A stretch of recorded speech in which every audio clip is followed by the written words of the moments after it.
बहुत ऐसे लोग हैं जो बाहर रहते हैं, वो यहाँ आपके कैंप के समय में पहुँच ही नहीं पा रहे हैं। या फिर बहुत से यार ऐसे रैयत हैं जिनके पास साक्ष्य जो जुटाना है वो नहीं है। तो फिर वैसी परिस्थिति में क्या होगा? देखिए, जो रैयत बाहर रहते हैं, तो अगर वो आ सकते हैं ये तीनों कैंप में किसी भी एक दिन तो बहुत बढ़िया है, वेल एंड गुड है।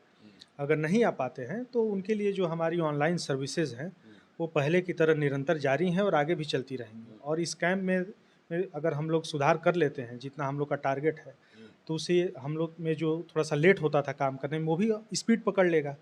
तो उनको जो ऑनलाइन प्रक्रिया है उससे वो अप्लाई करेंगे, उनका काम हो जाएगा। और एक साक्ष्य की बात हमने कही हाँ, कि हाँ।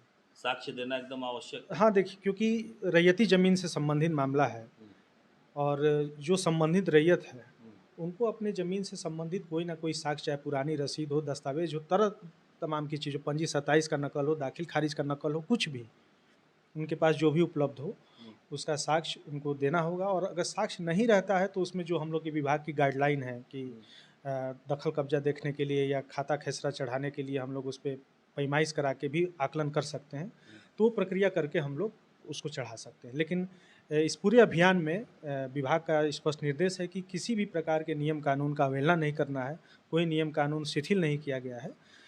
आवेदन लेने के पश्चात जो हमारे सर्कुलर, लॉ, कानून, एक्ट, नोटिफ़िकेशन कहते हैं, उसी का हम लोग को अनुपालन करना है। चलिए, तो हमने आपको सीओ साहब ने ये सब कुछ बताया कि कैंप में क्या होना है, किस तरह से फॉर्म भरे जाने हैं, कौन-सा पेपर आपको देना है, कौन-सी प्रक्रिया आप आकर अंचल कार्यालय पे करा सकते हैं और साफ-साफ आपको हम बता दें कि इस कैंप में म्यूटेशन का यानी कि जमाबंदी, नई जमाबंदी कायम करने का कोई कार्य नहीं हो रहा है। वो जैसे चल रहा था वैसे ही चल रहा है, उसके लिए फिर आपको ऑनलाइन कराना ही होगा, अंचल पर आना ही होगा और वो जो प्रक्रिया है वैसी ही चलेगी। तो नई कोई और जानकारी चाहिए तो फिर हम अगले वीडियो में बात करेंगे।